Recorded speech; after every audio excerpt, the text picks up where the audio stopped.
दोस्तों नमस्कार। आज की कहानी है उमर का तजुर्बा। एक वर्ग ट्रेन में सफर कर रहा था। संयोग से वह कोच खाली था। तभी 8-10 लड़के उस कोच में आए और बैठकर मस्ती करने लगे। एक ने कहा, चलो जंजीर खींचते हैं। दूसरे ने कहा, यहाँ लिखा है 500 रुपये जुर्माना और 6 माह की कैद। तीसरे ने कहा, इतने लोग हैं, 500 रुपये जमा कर देंगे।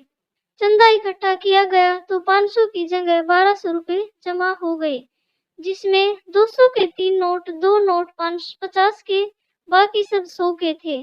चंदा पहले लड़के के जेब में रख दिया गया।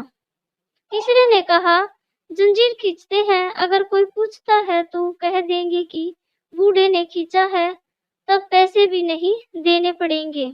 बूढ़े ने हाथ जोड़कर कहा, बच्चों, मैंने तुम्हारा क्या बिगाड़ा है, मुझे क्यों फंसा रहे हो? लेकिन किसी ने भी उस बूढ़े की बात नहीं सुनी और जंजीर खींची गई। जब ट्रेन अचानक से रुकी तो तलाशी करने के लिए टीटी सिपाही के साथ उसी ट्रेन में आया और पूछा कि डिब्बे की जंजीर किसने खींची। तो सभी लड़कों ने एक स्वर में कहा, इस बूढ़े ने जंजीर खींची है। टीटी बूढ़े से गुस्सा होकर बोला, शर्म नहीं आती इस उम्र में ऐसी हरकत करते हुए?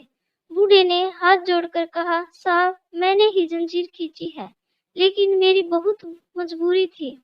टीटी ने पूछा, ऐसी भी क्या मजबूरी थी जो आपको जंजीर खींची पड़ी?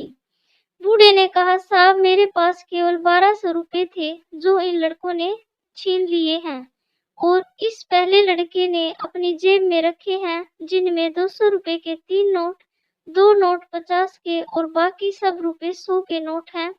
अब टीटी ने सिपाही से कहा, इस लड़कों की तलाशी लो।